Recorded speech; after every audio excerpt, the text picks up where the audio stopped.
Oh yeah. 5-star. LSU.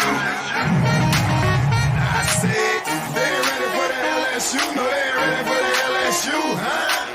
They ain't ready for the LSU. No, they ain't ready for the LSU. We the best in the league if you looking for talent. LSU going hard, but we beat Alabama, then we going out to Florida. Drown the Gators, everybody getting bucked when we step in the stadium. This is the LSU anthem, you know it's a hit. You don't know another rapper two-step like this. See me screaming out the window, yelling purple and gold. I'm an LSU fan, girl, you know how we roll now. Back and back it on up. Hey, back and back it on up. Hey, back and back it on up. Hey, back and back it on up. Hey. T.A. We are live with an awesome show for you tonight here in the Tigers Avenue. Boy, oh boy, it's been a good weekend to be a Tiger. How about them Tigers, Zach? How about them Tigers, baby? Hey, dude, gotta love it. What a game! I got hype. I got hype. Oh man, it was exciting. Big first SEC win under Brian Kelly. And I think it was a huge momentum builder for the Tigers, especially coming off the loss against Florida State. You know, a lot of people came in the season, they really want to see a big win against Florida State. Unfortunately, we didn't get that, but this was a huge win for this team. Momentum building, especially going into the rest of SEC play. They're able to see some things now that they had in this past game against Mississippi State that they can work on this upcoming week against New Mexico State. And then, of course, you go to Auburn, and then it gets really tough. I mean, it gets really tough after that. So, but really huge win for LSU to beat State. Yeah, I mean, a great win. And we'll get into all of that tonight here in our second segment. We're obviously going to recap the game. Major win, Brian Kelly's first win in the SEC as LSU's head coach. Man, you got to love it. It was a great weekend. But to start tonight, we got a special guest to bring on. Zach, this is probably the man who executed the play in the biggest turning point of the game. It was probably the turning point of the game. Yeah. I mean, after this happened, the lead was taken and it was never given back. We need to welcome in Long Snapper Slade Roy. I mean, we got to get the applause going. Bring the applause in. Oh, I got it. I mean, it's a huge play. Yes. Yes. Big time. I mean, huge play. He deserves the automated clap. What's up, Slade? Appreciate you joining in and taking your time tonight to hop on the show, man. Of course. What's up, guys? How you doing? We're doing great, man. We're doing great. We're pumped. I mean, after this weekend, we're pumped. How you feeling about this past weekend, Slade? It was definitely exciting, especially for like a long snapper. It's like just like a quiet life and kind of like a little spark there out of nowhere. So sure. Slade, how was it? I gotta ask this off the jump. You know, obviously you transferred in. I know you had your first home game against Southern last week, but how was the atmosphere for you? You know, transferring in, becoming an LSU Tiger. How was this atmosphere against Mississippi State and the crowd, the stadium, just everything that came into Saturday night? Dude, the atmosphere was insane. Just running out into the field, I was running out. I was like, there's no way there's this many people like in just one spot. It's not even like shouldn't even be possible. And the whole game, the crowd was like in the game until the end of the game. It was like my ears definitely hurt, and I had a massive headache after. You're probably still recovering. Oh, dude, I couldn't go to sleep until like 3 o'clock because my head was just like ringing. I could not like go to sleep. Oh, wow. Look, Slade, I mean, I got to be honest. I mean, I will be completely honest with you. And this is your first year, so I mean, maybe you have a little bit of understanding is what has transpired the past 2 years with LSU. Look, it just hadn't been like that in a while. I mean, LSU's Death Valley Saturday night, right? The pantheon of college football. It hasn't been the same these past 2 years. So to see it like it was Saturday night opening, SEC play, Brian Kelly's first game, to see it like it was awesome. And it was a great thing. And I'm glad you got to experience that in your first SEC game as a Tiger.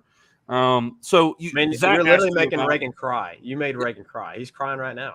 I am crying a little bit. You gave him emotion. I'm a little emotional tonight. No, kidding. Podunk, Arkansas, they like to burn fields and dust and stuff is stirred up and it gets in your eyes and it looks like you're crying. But we'll just say it's tears of joy for this past weekend. That's what we'll call it. But Slade, he asked you about your experience in Death Valley for the first time. I want to ask, obviously you transferred in. This is your first year at LSU, coming from East Carolina, coming in as our now starting long snapper. Look, I got to tell you, you got some big shoes to fill behind these Ferguson guys that are in the NFL. Like we've been consistent with these brothers and haven't had to worry about it. And so far, man, you've been just as solid, and I think you filled the shoes great. What's that transition from East Carolina to LSU been like for you? It's been a surprisingly smoother transition than you would think. At East Carolina, I went there and last summer and then started all the games. Our bowl game got canceled the day before it because of COVID, I guess. Man, that was what Boston College said. They lost half their team to COVID. So I don't know if it was a forfeit or if it was just a no contest, but it was something like that. And then either the day after, or it could have been the day after. The day after the bowl game, I went to the transfer portal and got a text saying that they're interested. And I was interested, obviously. I was all in. Sure. And he called me, and I talked to him for about 5 minutes, and he asked me if I was interested. And I was like, dude, I'm ready to come right now. You don't need to talk to me anymore. I'm ready to go. Stein me up. Awesome. That's awesome. Now, who was it who gave you the initial call? Coach Polian, the special teams coordinator. Okay, I figured. Awesome. I figured it was Coach Polian. Well, that's awesome. I'm glad it's been a real smooth transition for you from East Carolina to LSU, and I'm thrilled that you were that excited to come to LSU. Obviously LSU is a perennial program in all of college football and a national championship expectations, year in, year out. And we're glad you've come and joined to be a part of this new staff, this new era LSU get back right type of mentality with Brian Kelly in. So my next question for you, and Zach, you can follow up after this question. What is Brian Kelly's mentality? How has it been since he's got there and this transition for him has begun? What are some of the things that stick out about Brian Kelly and how he runs his program? Well, I wasn't here before he came, but from everything I've heard, it was a lot looser. And I feel like when he focuses on the little things. He wants to focus on and two main goals: graduating and winning the national championship, obviously. So I feel like the team is really actually taking it well, and because everyone wants to win, we want to go win the national championship. So we'll do whatever it takes. And I think things have tightened up a lot, and the level of seriousness has increased a ton. And you got people giving 100% effort every single day of practice, which is something that I've heard wasn't always a thing. That's awesome. You can definitely tell that, especially in y'all's games, because y'all fought against Florida State, overcame deficit, came up a little short, obviously, but then State, y'all were down 13 points, came back, and just completely dominated the fourth quarter. And Reagan mentioned it, probably the play of the game, the play that completely shifted the momentum. Yes. I have to ask, Slade, because I think everybody wants to ask this question. Did you yell at this guy, the punter returner, Austin Williams? Did you say something about his mama? Did you trash talk? What made him fumble? Was it just you give him a little juke move right in front of him and then step in the side, or what was it? So I was running down there, and so I just saw him. I think he signaled for a fair catch. I can't really remember. And I'm getting in front of him, and I'm like, okay, I'm getting kind of close now. And then he steps up, and I'm like, oh, shoot, I got to get out of the way. So I step out of the way at the last second, and the ball just falls down. And I'm like just looking at him. I just no way he just dropped the ball on the ground. I don't remember it. It's really I don't remember it at all. But I just the ball was in my hand somehow. It was really a miracle. It was a miracle from God that I reacted that quickly because I don't know how that happened. I'm not that quick. Hey, Man, I mean, it has splits. Ahead, I mean, your action was pretty cool. Yeah. I have to ask though, was there any thought of, let me just pick this up and run with this thing? Or was it just let me get on it? I gotta get on it. There was absolutely no thought in picking up the ball and running into the end zone. I was diving straight onto it. I think a lot of fans would want to hear that because sometimes when players get that mentality, they have that thought process. Sometimes it doesn't work out. It slips out, or the other player, the state player, could came and tackled you and try to strip it, whatever. But I think you made the right choice in just completely diving on it. Yeah, 100%. 100%. I think if I would have tried to scoop and score it, I don't even think I would have gotten the ball off the ground. So luckily I fell on top of it. BK said, the right place, the right time. Hey, you got down there. Al Anderson said it's 4.7 hang time, NFL time. Yeah, no, I was about to say, Jay Bramble, our punter, had an incredible punt on that one. Dropped it right on I think it was the 8-yard line. Yep. Plenty of hang time for me to get down there. And I was literally sitting in front of the returner for a second maybe. And then just a miracle from God to drop the ball down because I couldn't have prayed for anything more amazing than that. I gotta say, I love the reaction. You kind of stood up and gave the arms down, just yell, scream up and yell, and then the fans were going nuts. How was that moment? Just the celebration and hearing the entire stadium react behind the play that you just made. When I got up after celebrating, I was that was straight pure emotion and energy. I was not meaning to do any of that. I was just so excited. And then Jay actually ran down all the way from the 50 or the other 45 or wherever he was. He ran all the way down there. And I was giving him high fives. I was no way. There's no way right now. And the funny part is me and him were talking earlier and we were this stadium's loud right now. But he was let's see how, what did he say? Oh, I was I wonder how loud this stadium will get tonight and what will happen. And then within 5 minutes of that happens. I'm yeah, that's the loudest I've ever heard this stadium. Yeah. That's awesome, man. Oh, it's the loudest it got. It definitely erupted in that moment. And I'm sure it was a surreal thing to experience all those emotions and the crowd and for your first time. And I mean, huge play and kudos to you for making the play happen. So Slade, I'm going to backtrack just a little bit here. Obviously, first game of the season, you play Florida State. It's a fight, to the end, and I mean, literally to the last second. Yeah. And of course, what happened on the extra, the PAT, and of course, you're a part of the special teams.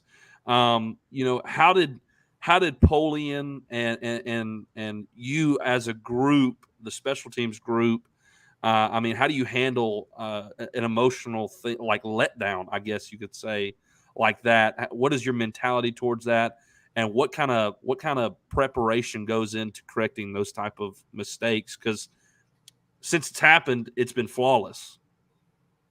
So really, I think the best way to handle that is the best way to handle a win as well. You got to watch it, see what happens, see what went wrong, and then you can't think about it anymore. You got to put it in your past because you got a game next week. So looking back on it and saying I wish or if only, it's not going to help you at all.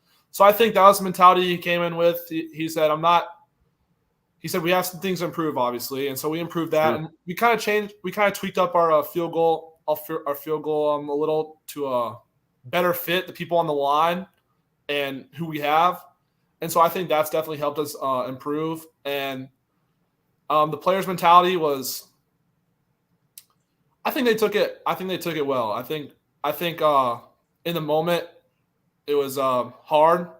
Sure. For So sure. I think everyone bounced back and really didn't let it drag them down or get under their skin. Yeah, absolutely. Zach, you got a question for him? Let's take a step outside of football, and we will get to some of these comments, and we do have some questions for you flying in. I want to know, outside of football, what have you grown to absolutely love being at LSU, being in Baton Rouge? Maybe it's something culturally for you. I mean, what have you just absolutely grown to? Maybe it's the food. I don't know. Maybe you found a spot you just love to eat at. So what is it that drives you outside of football in Baton Rouge? You stole it right from my tongue. It's definitely the food. The food is absolutely phenomenal. And my favorite spot is probably Raoul's. It's like a local place, and the food there is absolutely amazing. Best food I've ever tasted in my life, and I go there every single opportunity I get because it's just really that good. You're a regular. Oh yeah, I'm always there. Whenever I have an opportunity and whenever I'm feeling like it, I'm there. So Zach, we can get to a few of these questions in the comments. I do have one final question for Slade, but we'll get to these comments first, and then we can wrap our segment up here with Slade on that one final question. BK Takeover wants to ask you: is there any special ritual that you do before game days or on game day before the game? I don't know about a special ritual. I kind of just get excited. For sure. I'll get a lot of snaps on the sideline. I don't know if that's really a ritual, though. It's just me like making sure I'm warm and locked in and can get the visuality of me getting like a good snap. I think the best ritual is like every single time I run down the field, when we run out as a team, I'll run down to the end zone and kind of pray and like just thank God for like the environment and just the like ability for me to wake up every morning and just have the opportunity to be here because I don't deserve it, but he gave it to me. So I feel like if anything, that's the best ritual I could do. That's awesome. That's awesome. We got any other comments in here? Questions? Well, BK did what he did say. Get used to the noise. Wait till October 8th and November 5th. Dude, I look forward to each and every single week we get to play a game. It's feeling never goes away. In a few weeks, Tennessee's coming to town, man, and I have a good feeling that's going to be a lot bigger crowd than what you experienced against State. Look, Slade, I got to be honest with you too. Like Saturday night was jumping, like no doubt about it, and I agree, it was jumping.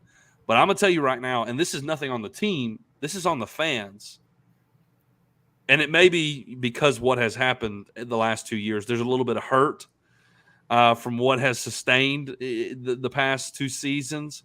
But it was jumping, but it wasn't to what its full potential, what it could be.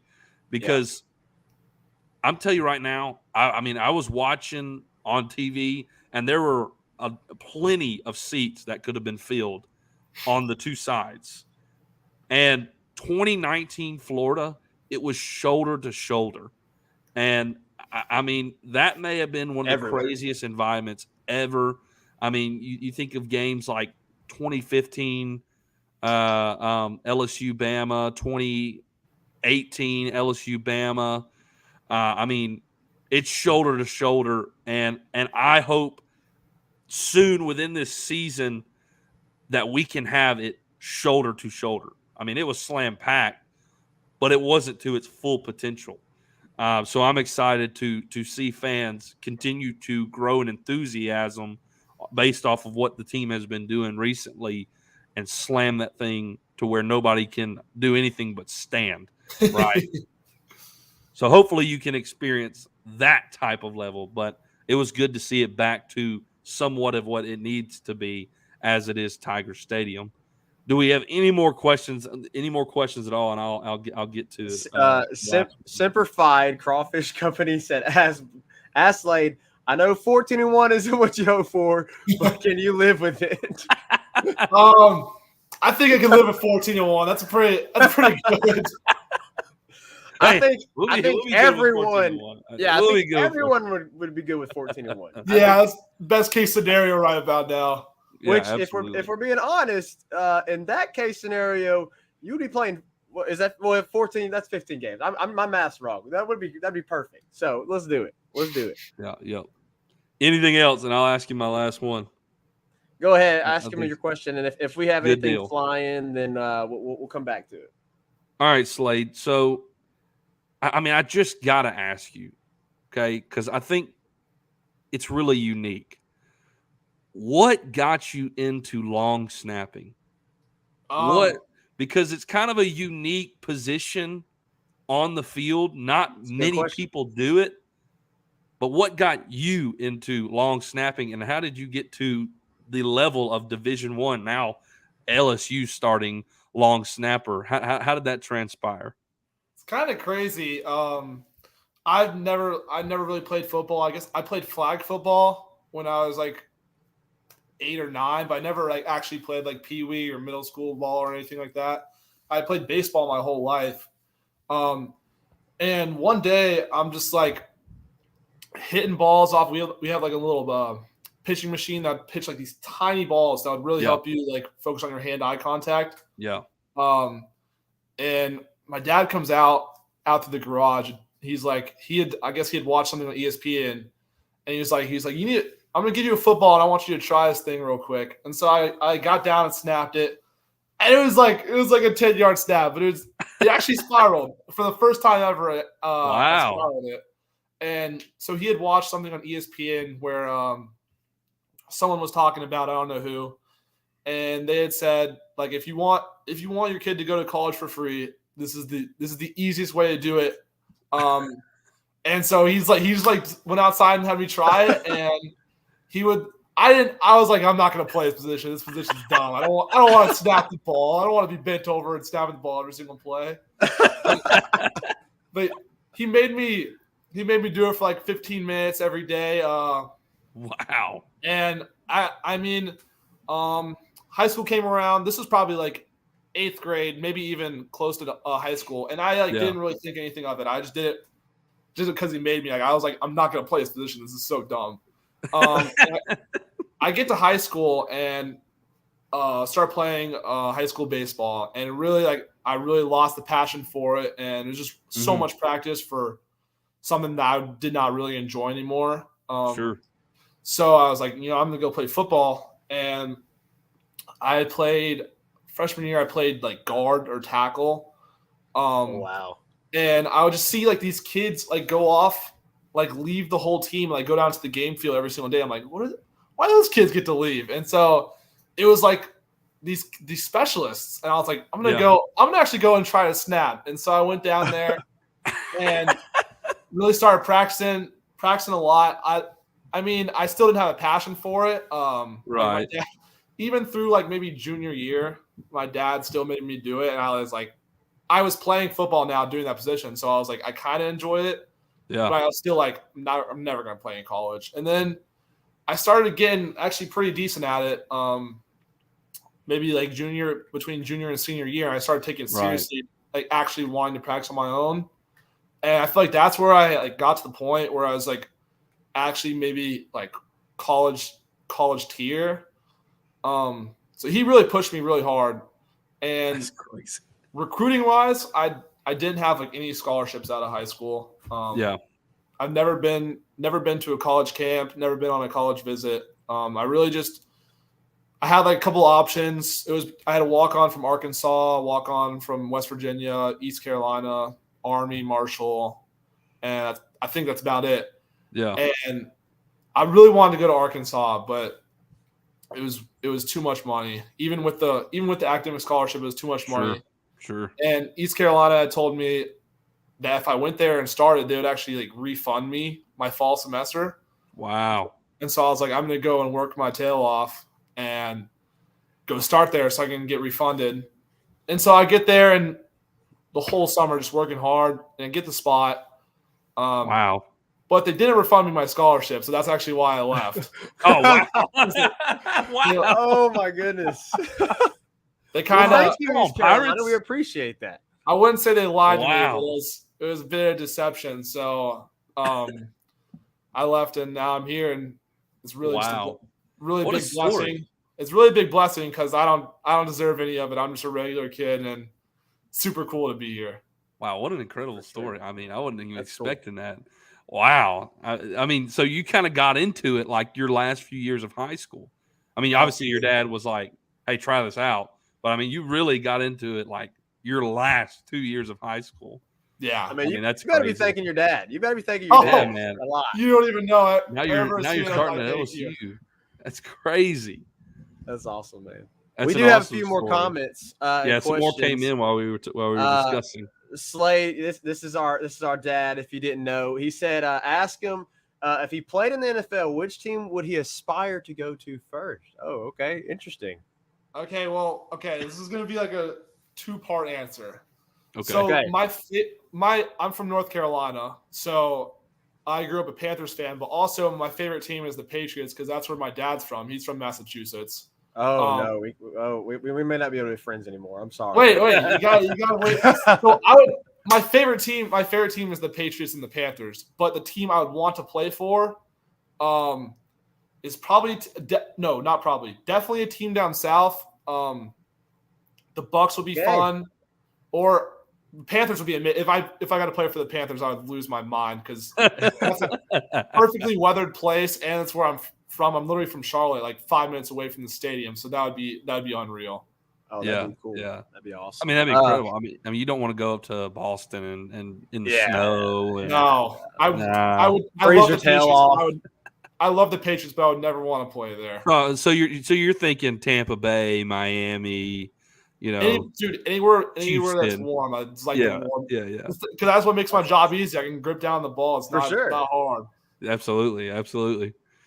Well, Slade, we really appreciate you coming on and taking your time. I think we got one more question.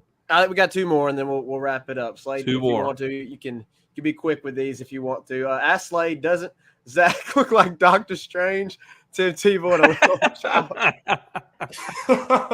They're talking about me. That's a joke amongst the LSU podcasts. Doctor Strange. Do I look like Doctor Strange to you? Now that he says it, I'm not even lying. You look like Doctor Strange. Oh gosh. He'll never hear the end of it. Yeah, I'll never hear the end of it. At the beginning, when we started the podcast, I didn't have the full goatee. I just had this, and everybody was like, "Oh, it's LSU Zac Efron," like because I spelled ZAC. I don't know. Anyways, all right. BK Takeover said, "Ask Slade, if you could play one game for the LSU baseball team, what position and what would you predict your batting stats would be?" I was always like a catcher first, but I also pitched and played third base. But I think catcher is definitely my favorite position. So I'll play catcher. I don't know how good I would do. People would run over the bases on me, but I'll catch the ball. And my batting average would not be the best because the last time I played, I was going against people throwing like 82, and now they're throwing up in the 90s. I'm not even going to see the pitch. I might get lucky and get one hit. Yeah. I may have to give Coach Johnson a call and see if you. Oh, absolutely.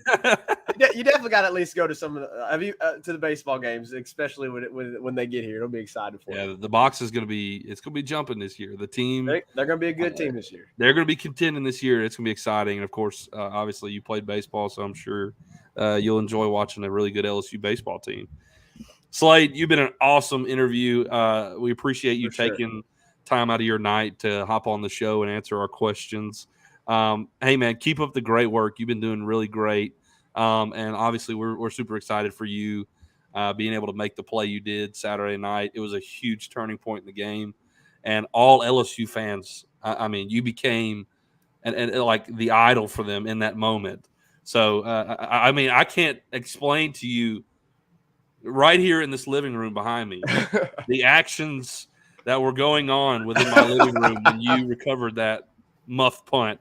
So just know every household in Louisiana was jumping up and down when you made that play. So appreciate you taking your time, brother. You've been awesome. Thank you so much for having me. It was a blast. Absolutely, man. We'll have to do it again. Hey, we're gonna hit a quick break, and we'll be right back after this to recap Saturday night's game. See you right after this. 5-Star Hero, your intro and outro music for the Tigers Avenue show. They ain't ready for that LSU. Go check out all his other music on all the major platforms. Don't forget to follow him on Instagram at Saints Anthem and at Twitter at One Nation Doty. Don't forget to check out his Facebook page for all his Saints and LSU merchandise. 5-Star Hero. Can't get any better than Sarah Klein Stevens, attorney at law. Her firm focuses on the needs of the elderly and maintaining their dignity throughout the process. Here for you, here for your family. Sarah Klein Stevens, attorney at law. Man, that was awesome. Great interview. That was great, man. Slade. I mean, some great little tidbits, right? I mean, I'm always curious with a long snapper. I'm like, who got you into it? Like, what do you like who got you into it? I mean, what a great story from Slade. I mean, the kid went from like playing baseball to his last maybe 2 years of high school, long snapping, walk on at East Carolina. Didn't get refunded like he was told. Now he's the starting long snapper at LSU. I mean, what a story. I mean, that's incredible. I mean, obviously hats off to his dad for pushing him to work hard at it. But hey guys, we got a great game to recap. I mean, what a big win for LSU. Brian Kelly's opening SEC game. I mean, what a way to set the tone for SEC play, Zach. I mean, that was I don't know about you, Zach, but this is like massive. Like we are in a time period where like we are rebuilding to a point, right? Like where you used to feel like, okay, we're going to win this game. We got this covered. You don't so confidently feel that way. So, LSU has gone through a purge this offseason. I mean, the LSU program has just been wiped clean. It's a new slate, new staff, almost a new team. And LSU has gone through this purge, and now, Brian Kelly has come in. He's trying to set his mentality. He's building the basis of his program, the foundation for his program, setting the tone for how he wants things to run. And, I mean, it is going to be a journey. And this win and wins that like this that are going to happen this year, next year, are going to be so sweet because you can appreciate them more, right? You can appreciate this step in the journey back to the top a lot more than when you were just like, oh, it's a Mississippi school. We got this covered. You were a dog in this game. Yeah. You were a dog, and then you beat them by 15. Like, this was after being down 13.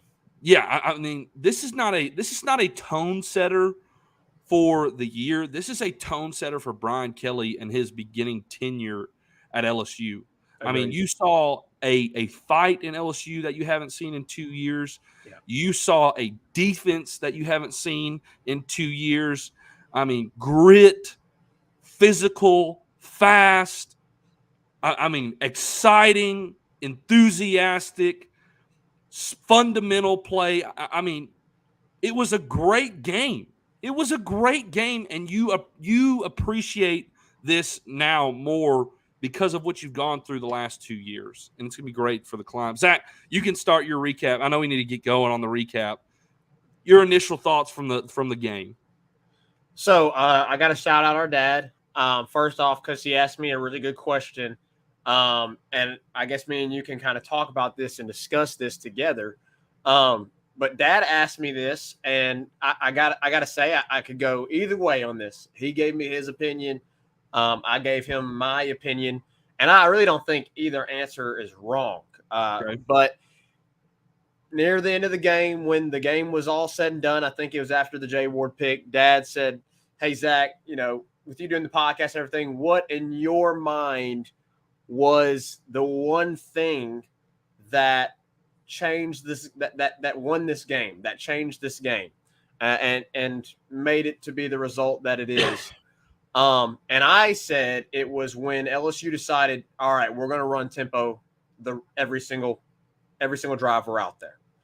I said that. And the reason that I said that was because up until that point on the last drive of the first half, LSU wasn't doing anything. They weren't doing anything offensively. Defensively, they were fantastic.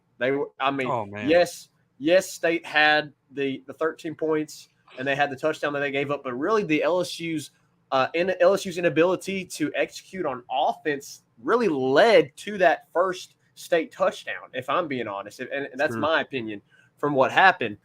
But then we see them go tempo on the last drive of the second half, or the first half, and it was like everything just clicked.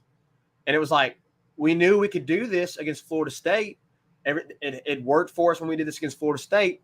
Why didn't we start the game with this? And I tweeted, I said, run tempo the rest of the game. And they did. They did until, of course, like near the end when they were just kind of handing the ball off and trying to run the clock. And it bode very well for them because it finally, they were able to move the ball.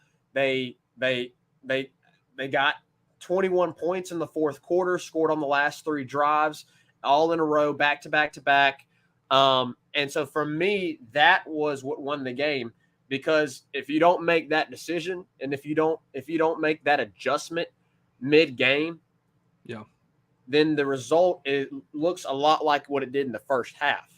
And you don't, even though your defense is playing well, you probably don't score the points that you need to score in order to win the game. Dad said it was the defense, and I can't disagree with him either. Now, the defense was the constant. The defense was the constant. Yes, they gave up some points. Yes, they got some yardage, but they were flying around. They were tackling well. Now, the first couple of drives, I also tweeted this, and I was upset because the tackling wasn't there. And majorly, it was on the special teams side of things, which we'll, of course, get to.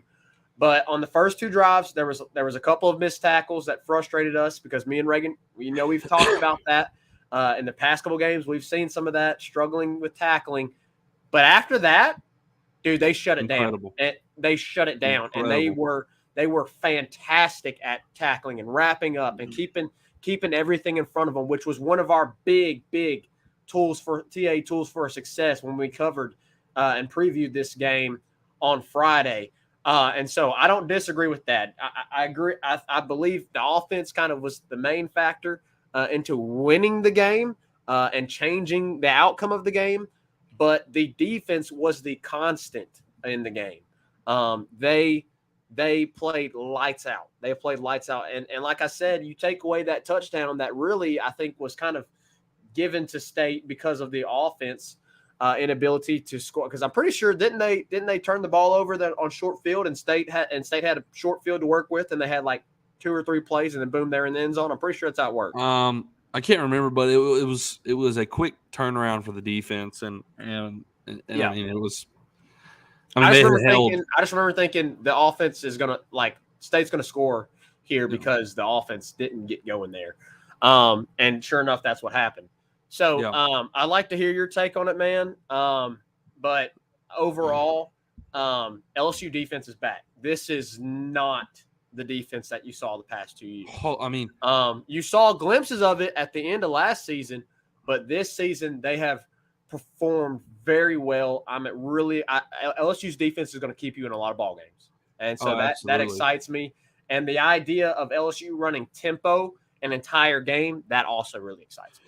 Here's my rebuttal, and I will lean towards Dad on this one. Here's my rebuttal on. You can't just say run tempo every possession, and then it solves your problem, especially in this game. Here's the reason why, especially early on. this is your third new offensive line. There is a lot of communication that goes on an offensive line, and to go in there and throw Emory Jones, right, and Charles Turner, who now this is his second start, but now it's a second start not against Southern. It's a second start now against Mississippi State. Yeah. And Emory Jones, this is his first start as a freshman. So it's easy to say, oh, just go tempo. But it's not that simple when that has changed. Now, this is your third game, and the offensive line has changed for a third time. So I think you have to work them into it. And if you want me to be honest, the offense got the ball first, which I don't entirely like the fact that they won the coin toss and took the ball. I would rather them deferred. But they took the ball, and the offense was moving. It was moving until you had some clock issues, and then you had a few procedural penalties, false starts with Charles Turner and whatnot. If you're running up tempo, that may end up being worse. I mean, if you're now, I will also say, I mean, clearly it works. Up tempo definitely helps. I think there's times when you have, I think Brian Kelly put it, paralysis by analysis. When you start running the offense, you can overanalyze, you can overthink things, and when you can run tempo, it kind of speeds things up to where you don't think as much. You just like do. the takeover said. You just do. Leaves less time to think and just react. Exactly. I mean, that's a perfect comment. So your defense, I think, won you this game, and here's why. If Will Rogers was able to do what he's been doing all year, and your offense continues to struggle, you probably lose the game first half. I mean, you didn't score until there was 2 minutes left in the second half, and you drove the field and scored.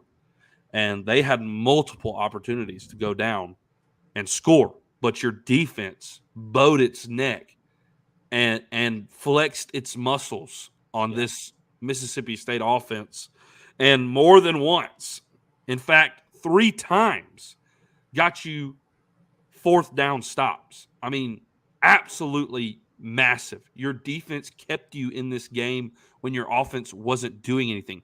It kept you in this game long enough for your offense to make adjustments so they could go and score points. And I will also say a key factor to LSU's winning, to add to your 2 points, obviously being Zach Dad saying the defense, you saying up-tempo offense, I will say strength and conditioning won you this game.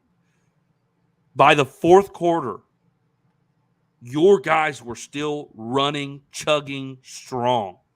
Yeah. And you wore State down. I.e., you scored 21 points in the fourth quarter. Strength and conditioning was huge in this game. You had more stamina and outplayed State when it comes to a physical standpoint, because you were conditioned very well for this game. And I loved the effort that was given all the way to the end. So I also would attribute strength and conditioning as a huge part of this game. I want to talk about a few series for the defense. Zach, how massive is it? How absolutely massive is it? Your defense gets a fourth down stop on like the 29-yard line. Your offense gets the ball dang near in the red zone because they turned it over on downs. On the second play, your offense fumbles the ball, and instead of breaking, right, like you have this emotional high for the defense, they get a fourth down stop. You're thinking as the defense, you're about to catch a breather. Your offense is at least about to get you 3 points, right? Yeah. Surely they can get you 3 points from where they're at. And 2 plays later, boom, they're back on the field. And they get you a 3 and out. Massive. And on 3rd and 10, they sack the right side. Harold Perkins, BJ, Savion Jones, and Savion gets the sack fumble, obviously recovered by State. Then they punt. I mean, that is a huge series of plays by the defense. I mean, absolutely Massive. For you to be able to do that as a defense, to be able to turn around like that and do the same thing again was huge. Kudos to Matt House on an excellently called game as the coordinator. I think putting Matt House in the box, I think Carter made this point on Blake's show. Carter was spot on. Putting Matt House up in the box where he can see the whole game, where he's not in the pressure of the sideline. It's a more relaxed environment, called an excellent game. Excellent. I mean, the defense was incredible. The secondary continues to look great. The defensive line wreaked havoc. You stuffed this rushing game that had become something that Mike Leach was leaning on this year, right? We all hear the air raid. Well, now Mike Leach had a rushing game, so he's throwing that in there too. Now State looks like they're more multiple. Well, you held both their top two backs to 50 yards. Both of their longest runs were over 30 yards. Both of their longest runs were over 30 yards. That means more than half of their yards came on one play. Yep. State totaled for 75 yards rushing, and you held Will Rogers. We said it, Zach. We said if he throws for less than 200 yards, you win this game. And we said if it's between 200 and 300 yards for Will Rogers, it's a toss-up. Well, you held him to 214. That favors LSU. That favored LSU huge. I mean, it was an incredibly played game by the defense. Absolutely massive. Hats off to Jaden Daniels for playing a tough game, a physical game. Had a rough start and then played awesome in the second half. Played game. I mean, again, 93 yards rushing, over 200 yards passing. Continues to be efficient. 59% completion percentage. Not as high as it has been, but still, it was better than Will Rogers. His completion percentage was better than Will Rogers. And people would argue up and day all night long that Will Rogers probably would have had a way better game in this game than Jaden Daniels. And Jaden Daniels had the better game statistically.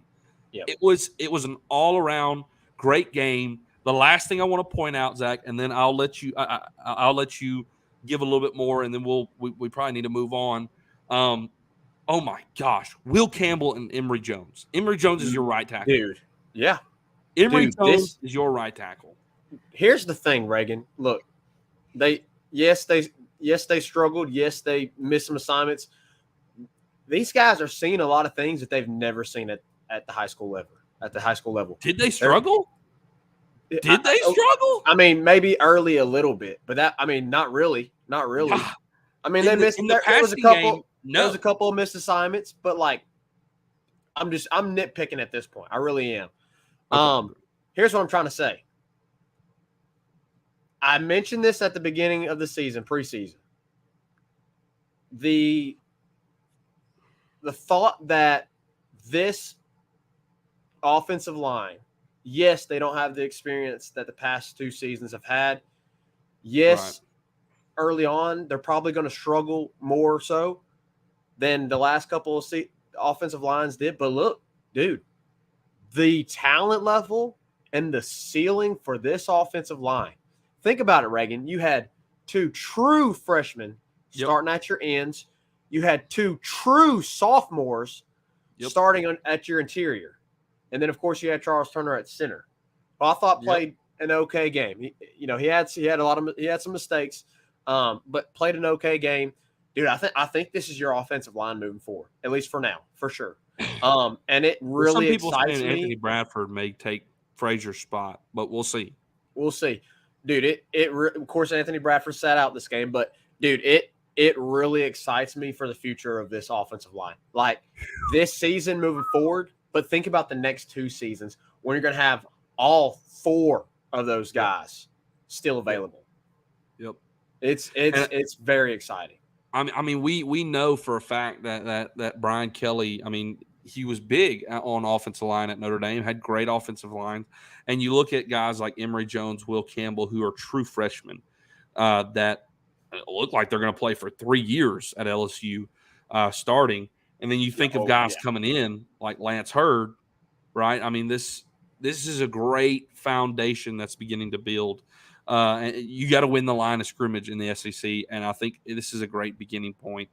Emory Jones looked great. He allowed 1 sack, and there was a blitz stunt that was switched, and he just didn't pick it up. Again, he's seeing stuff for the first time ever. One mistake, but look, the dude didn't get ran over, so you can go to film and say, "Hey, here's what you got." Right? Yeah. Here's what happened, and you can make adjustments. That's something you can correct. So, I mean, very pleased with the 2 freshmen. Yeah. I mean, awesome. I mean, again, I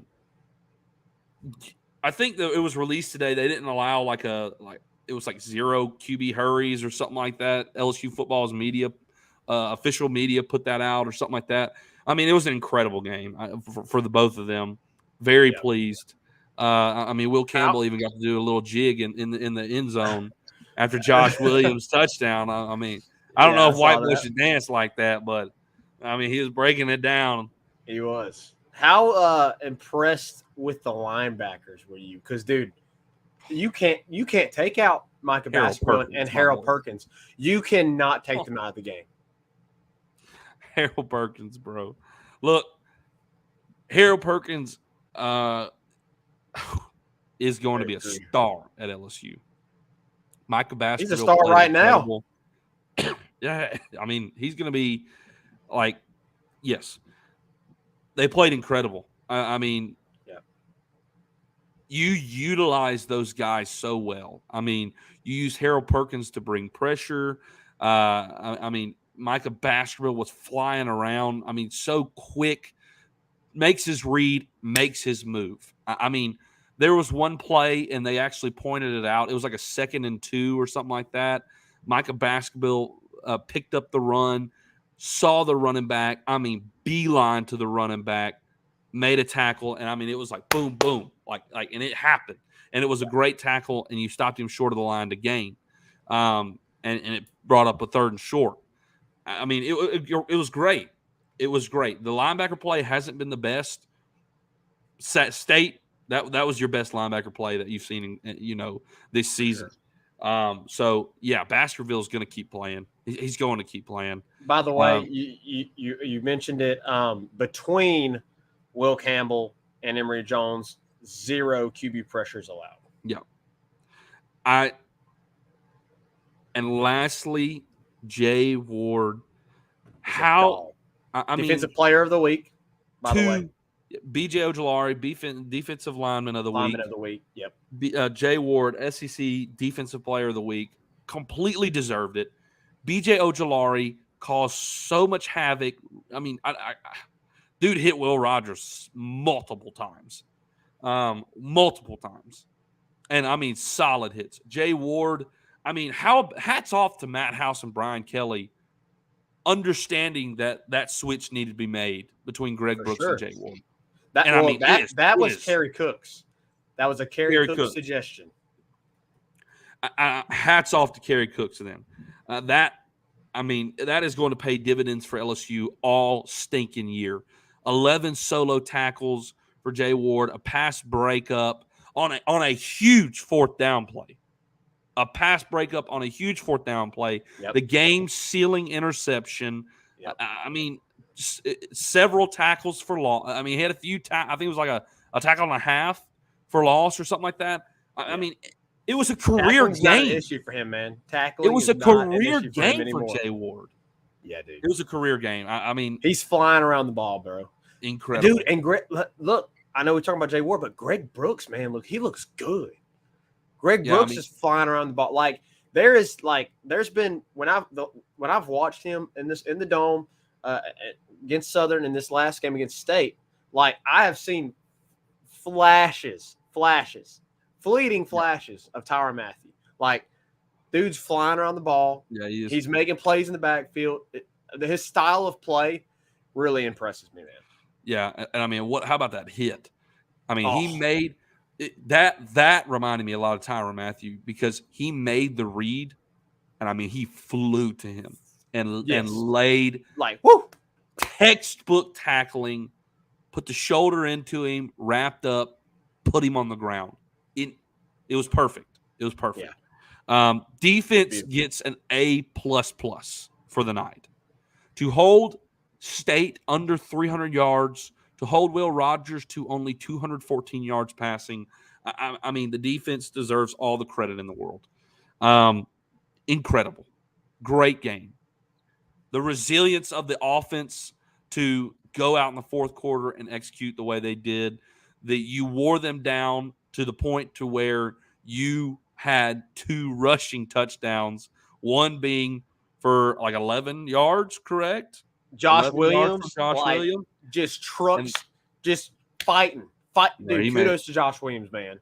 And then Dude, in Armani Good a with 47 crucial yards. situation, you are first and goal. You really need to score. And who's the back they put out there? Josh Williams. To run the ball. Not to pass block, but to run the football. And dude wanted it more. He wanted it more. I will say also on the running backs, dude, John Emery, I know he didn't have a big stat game. He looked good. He's going to continue to grow. He's going to continue. Like, he made cuts. He hit the holes. Yep. And he was getting 3, 4. I mean, I think he averaged 3 yards a pop, which isn't something to be like whoa over, but like he hit the holes. He found the holes when they weren't there, and he made plays. Like he was getting 3, 4, 5 yards every run, and it really impressed me. Even though he didn't break the long one like Armani did. I'm really looking forward to see what he has the rest of the way. I really hope they get him going against New Mexico State next week. Agree. This upcoming weekend. All right, we need to move on, Zach. We got to get to. It was a great game. Things to work on. Win. Let's discuss the things that need to be worked on. Go ahead. You can start it. You kick it off. For me, definitely the most disappointing thing that frustrated me the most in this game was the special teams coverage. It was bad. It was bad. And thank you, Jarrett Bernard Converse, for tracking down lightning speed number 5, and outrunning him, beating his speed and tackling him. Luckily, we got the holding penalty. Thanks, Greg Penn, for that. Or Savion Jones, I can't remember exactly who it was. But, dude, that has got – which is weird because, like, that really wasn't a problem. I don't remember that being a problem week 1. Maybe I'm wrong. I don't remember it being a problem week 2, but they have got to be able to cover better on the punts and the kickoff returns. Both of them, now, they look bad, and they miss tackles. I don't know if you watched BK's press conference today, but he made a great point about it because he was asked about it. Now, you don't want to put everything on the kicker, but the style of the kick definitely played a factor into it, right? You want a big looping kick on the kickoff, like a big arch to give your players time to get down there. There were several of them. Ramos kick that it was a line drive, and that you can be exposed if you kick the ball down there too fast. And your guys ain't got enough time to get off their blocks, contain the runner. And I think that the style of kick, the manner in which it was kicked definitely played a role into your guys getting back there and to be able to contain. So they also, I agree, yes, it needs to be better. 100% needs to be better. But you definitely have to work on the kick. Wish they could kick it in the end zone every time. There were a few times the dude sent it out over the end zone. We need that. We need it repetitively. How much do you miss Avery Atkins doing that every single kickoff? I mean, it looks good when he kicks it over the end zone. It looks good. You need some consistency. Sure. So yeah, work with the kick. Give your guys some time to get down there. But definitely, you got to work on the coverage. I mean, you can't put everything on the kicker. Go ahead. And I want to discuss this as well, Reagan, and get your take. So sorry to cut you off. No, go ahead. I want to see Jaden. Jaden's got to also make some corrections moving forward. Jaden had a great game. He was your leading rusher. He had over 200 yards passing. Did not throw it. Still has yet to throw an interception. He had the fumble. I don't know if it's his fault. Exactly. I've seen takes where it was more so on Josh, but the QB is in charge of that handoff. He is in charge of that handoff. He's got to make it well known to the running back. Hey, I'm giving this up or I'm pulling this. Yeah. So I lean more towards that being on Jaden because he is the facilitator of that handoff. But you also, if you're taking it from him, you can't take it from him. I mean, if he's pulling it, you can't take it from him. And that's what happened. And Jaden made the right read because it was there for him. Yeah. So but either way, that's a miscommunication on both ends. Sure. Miscommunication on both ends. They got to get that worked out. But my biggest take is, dude, there was opportunities where guys were open. Sure. You had Jack Besh, who was doing a long kind of post out route that he could have hit. Now it would have been a pretty good throw. But I think the corner on the far side was close up enough to the line of scrimmage that he could have dropped it in there. You've got Malik that was cutting across the back of the end zone, and I know some people have discussed this. I know Blake thinks he was going after Malik, and Kayshawn was just kind of there and put his hands up. I don't know exactly. I tend to think he was going to Kayshawn. I do too. Yeah. But, you need to hit Malik in the back of the end zone there because he was wide open. There needs to be a little bit more accuracy and a little bit better touch on those little out routes that they ran to Mason Taylor, which, by the way, I've seen this take a couple of times. I think Jack Besh needs to be that guy in those situations. I do. Because Jack Besh is a nightmare in mismatch in matchups, and he is really good. He's going to be able to run that route better as a true wide receiver. I just think it would be better if Jack Besh is in on plays like that because I think Jack Besh has a lot bigger opportunity and more of the skill set to make those tough catches and to make guys miss and get up the field more so than Mason Taylor does on those plays, on those pass plays. Yeah.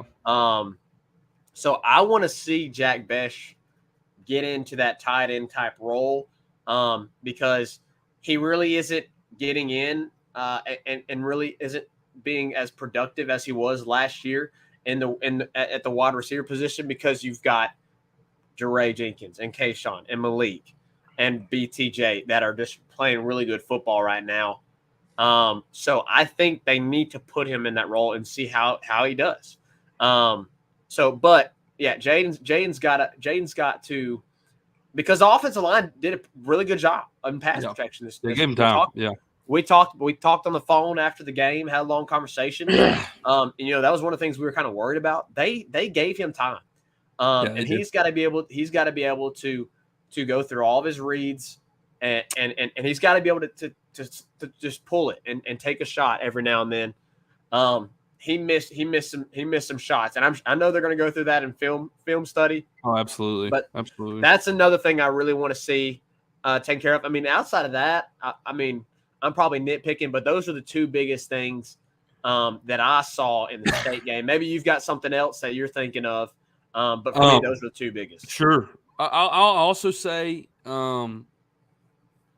I think our tendency as LSU fans is also we're just used to elite wide receiver play. And so to see our receivers not as involved, we're more quickly to be like, hey, man, this is ridiculous. Quit running so darn much.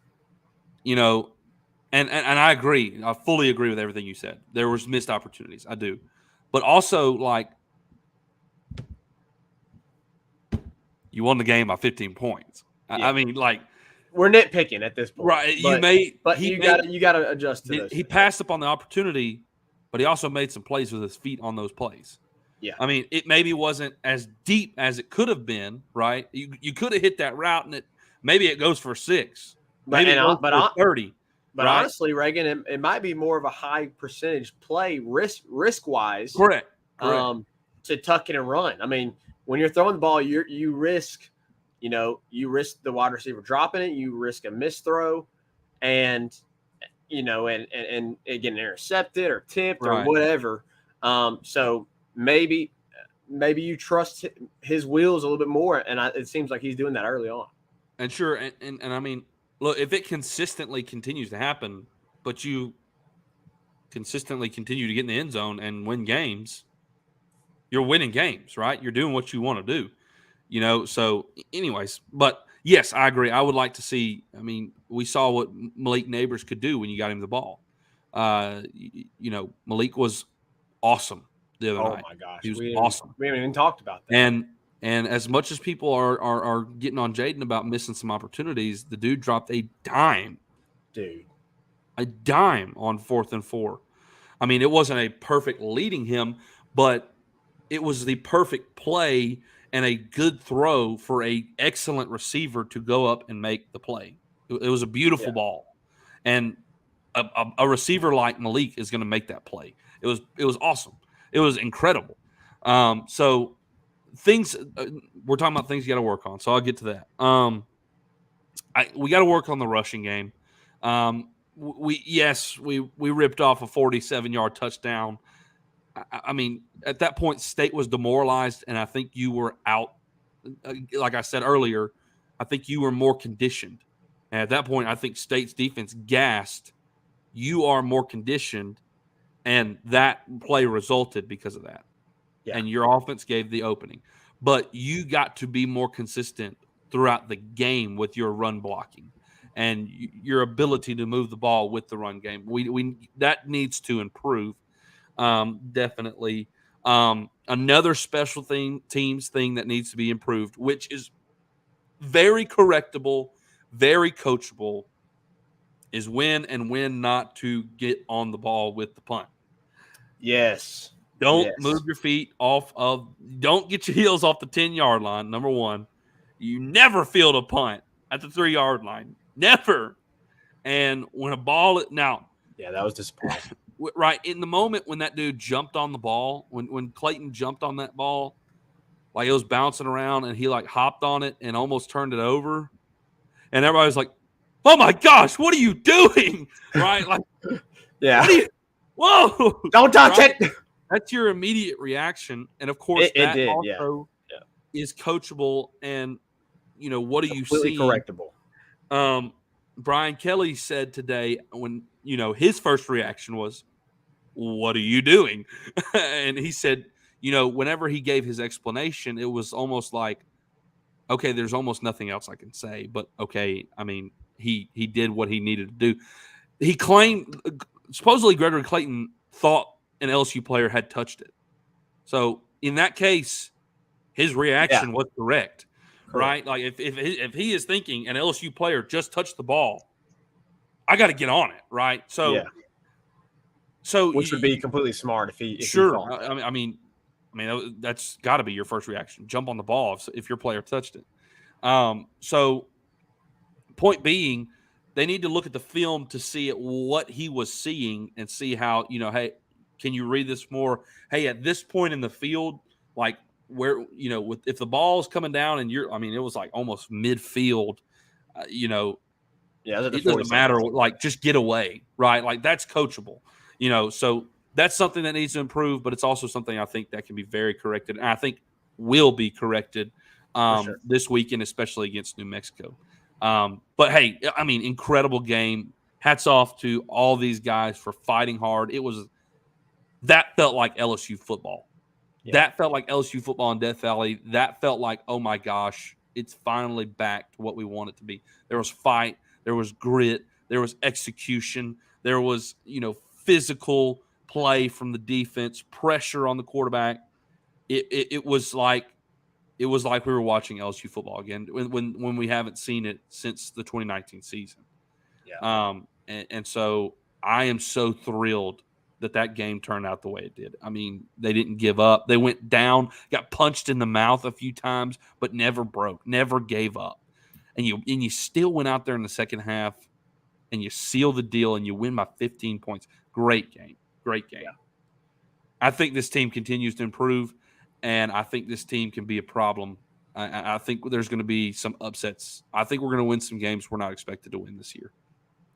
All right, Zach, we need to get a few more do we have any comments in here we need to get to? And then BK Takeover said more design called runs. Yeah, the running game looked pretty good this past weekend against State. I still want to get the ball to the running backs out of the backfield more. Yep. I want to throw it to them more. I only saw like 2 or 3 times, and it worked well. John Emery got one. I think it was Armani. The first, he got like a 15-yard game.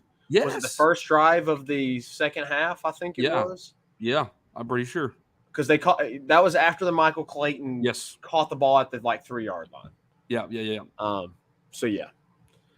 Let's see what else we got. Brennan Reese backs up your comment. He said, I think LSU pull some upsets going forward. Move most of their opponents. Hasn't looked that impressive this year. Yeah, we didn't talk about that. People were Arkansas struggled. Florida darn near lost to South Florida this weekend. Anthony Richardson ain't thrown a touchdown pass yet. Yep. There's Not some one. very winnable looking games. Auburn, of course, looked terrible again in the loss to Penn State. So, you look pretty now. Tennessee looked good. They're playing Akron, not a great opponent, but, they look pretty good. So, but, the next 2 games, very, very winnable. Very, very winnable. Yeah. All right, let's go take a break, Reagan. And then we can wrap up the show. Yes. Tigers Avenue is proud to announce that we now have TA merchandise. You can find all of our merchandise by heading over to tigersavenue.com and clicking on the merchandise tab. We have everything from t-shirts, hoodies, shorts, joggers, hats, and beanies. We've even got shoes, Converse, and slides. Head over to our accessories tab where you can find blankets, bumper stickers and license plates, magnets and stickers, mugs, bottles, and tumblers, phone cases. You can find tech and office and outdoor products like a mouse pad, a puzzle, a notebook, and more, all at tigersavenue.com. Head on over to tigersavenue.com today, click the merchandise tab, and get yours now.